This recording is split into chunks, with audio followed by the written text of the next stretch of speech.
मेरे प्यारे दोस्तों, प्लीज सब्सक्राइब।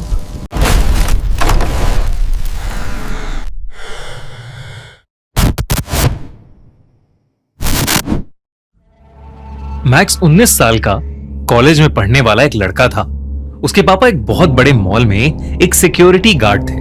उनके वर्किंग आवर्स तो बहुत लंबे होते थे, मगर उन्हें उसके बदले में पैसा काफी अच्छा मिल जाया करता था। सब कुछ ठीक चल रहा था, मगर एक दिन अचानक मैक्स की मॉम की तबीयत बहुत ज्यादा खराब हो गई। मैक्स के पापा ड्यूटी पर थे, इसलिए मैक्स खुद ही अपनी मॉम को जल्दी से हॉस्पिटल ले गया। हॉस्पिटल ले जाने के बाद डॉक्टर ने मैक्स को बताया कि उसकी मॉम की एक किडनी खराब हो चुकी है और दूसरी भी बहुत कम काम कर रही है, इसलिए उसकी मॉम को हर हफ्ते डायलिसिस के लिए हॉस्पिटल लेकर आना पड़ेगा। कुछ वक्त तो मैक्स के पापा ने सब हैंडल कर लिया, मगर फिर मैक्स की फैमिली में पैसे की कमी होने लगी। मैक्स की मॉम के इलाज में ढेर सारा पैसा लग रहा था और मैक्स के कॉलेज की फीस भी काफी थी। अपने पापा को पैसा कमाने के लिए इस तरह से स्ट्रगल करते देख मैक्स ने सोचा कि उसे भी कहीं पार्ट टाइम जॉब करके कुछ पैसे कमाने चाहिए, ताकि वो अपने पापा को फाइनेंशियली सपोर्ट कर सके। मैक्स ने तभी से अपने लिए एक नाइट जॉब ढूंढनी शुरू कर दी। वो दिन में कॉलेज जाता और पढ़ाई करता और रात में नौकरी की तलाश में निकल जाता। कई जगह घूमने के बाद बड़ी मुश्किल से मैक्स की एक गेमिंग सेंटर में जॉब लग गई थी। उस गेमिंग पार्लर का नाम था Freddy's gaming and pizza zone. उसे वहां नाइट गार्ड और क्लीनर की नौकरी मिली थी। वो गेमिंग जोन शहर के बॉर्डर एरिया पर पड़ता था, यानी कि रेजिडेंशियल एरिया से लगभग 4 किलोमीटर दूर। मैक्स ये ऑफर पाकर बहुत खुश हो गया था। उसे कुछ ही घंटों की ड्यूटी के बदले अच्छी सैलरी मिल रही थी। उसने वो ऑफर तुरंत एक्सेप्ट कर लिया। अगले दिन अपना कॉलेज खत्म करके वो अपनी पहली जॉब की पहली रात के लिए उस गेमिंग पार्लर पहुंचा। मैक्स वहां जल्दी पहुंच गया था, तो वो पूरे पार्लर को एक्सप्लोर करने लगा। गेमिंग पार्लर के मैनेजर को एक इंपॉर्टेंट काम आ गया था, तो उसने मैक्स को कुछ इंस्ट्रक्शंस दिए और वो वहां से चला गया। मैक्स खुद भी गेमिंग में बहुत इंटरेस्टेड था, इसलिए उसे जैसे ही थोड़ा टाइम मिला वो वहीं गेम खेलने बैठ गया। मैक्स ने फ्रेडीज के गेमिंग एरिया की पावर ऑन करने की कोशिश की, मगर लाइट्स जली ही नहीं। फिर उसने सोचा कि शायद मेन स्विच ऑफ है, तो वो बेसमेंट में मास्टर स्विच ढूंढने चला गया। उस बेसमेंट में ढेर सारे पुतले पड़े हुए थे। वो सब बिल्कुल रोबोट्स जैसे लग रहे थे, बस उनका भेस किसी एनिमेटेड कैरेक्टर जैसा था, जैसे कि वो सारे पुतले बहुत बड़े आकार के रंग बिरंगे खिलौने हों। मैक्स उन्हीं के बीच पावर स्विच ढूंढने लगा। इतने में अचानक से मैक्स के पीछे खड़े पुतले का सर हिला। ऐसा लग रहा था जैसे वो पुतला मैक्स को ही देख रहा है। मैक्स को लगा कि शायद ये उसका वहम है, इसलिए वो फिर से मेन स्विच ढूंढने लगा। पर तभी मैक्स को ऐसा लगा जैसे वो पुतले धीरे धीरे उसके पास आ रहे हैं। अचानक से उसे अपने पीछे से किसी के जोर से हंसने की आवाज आई, पर वो जैसे ही पीछे मुड़ा उसने देखा कि सब कुछ बिल्कुल नॉर्मल था। कुछ ही देर में मैक्स को पावर स्विच मिल गया और उसे जलाते ही पूरे गेमिंग जोन की लाइट्स ऑन हो गई। मैक्स वापस से ऊपर चला गया और कुछ गेम्स खेलने की कोशिश करने लगा, लेकिन उस गेमिंग पार्लर की कोई भी गेम ठीक से चल ही नहीं रही थी। तभी उनमें से एक गेम का अलार्म बहुत जोर से बजने लगा। मैक्स ने उस अलार्म को बंद किया और देखा कि स्क्रीन पर प्ले नाउ का ऑप्शन आ रहा है।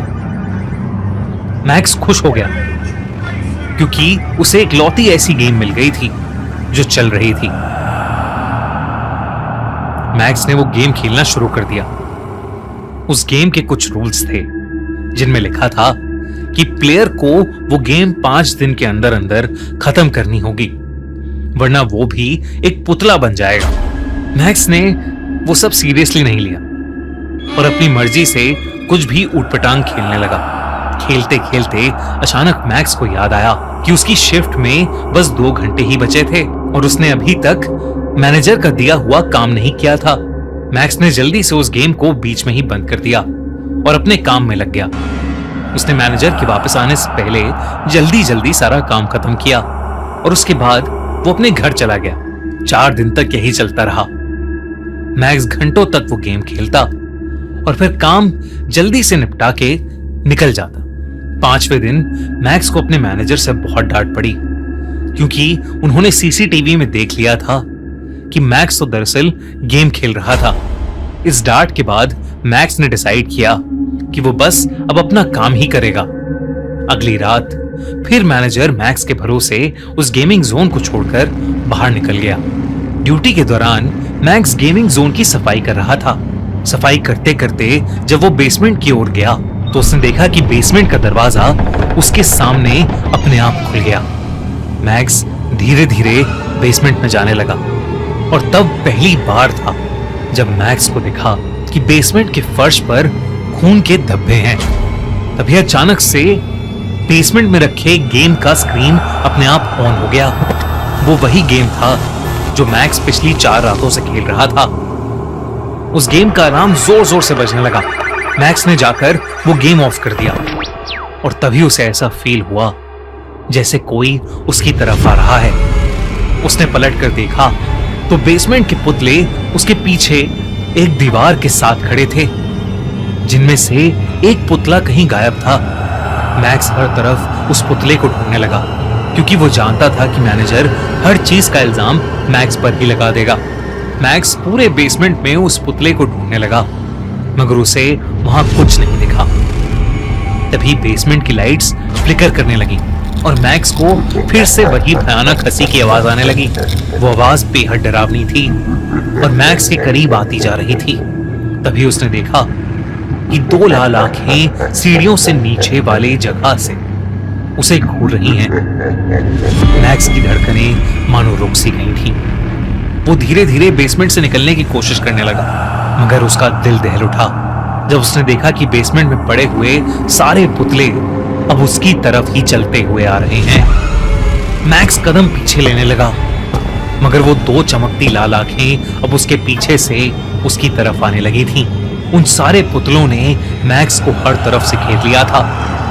अचानक से मैक्स को दौरे पड़ने लगे। ऐसा लग रहा था जैसे मैक्स को सांस ही नहीं आ रही है।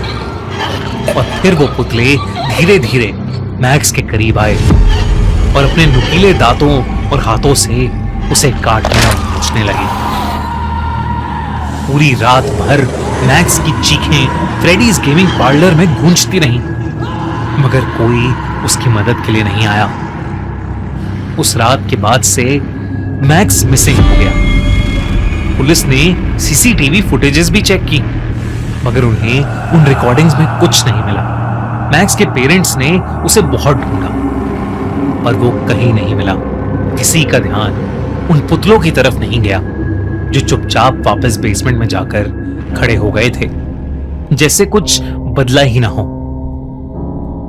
पर एक चीज जरूर बदली थी। उन पुतलों में अब एक पुतला और ऐड हो गया था, जिसके बारे में शायद ही कोई कभी जान पाएगा।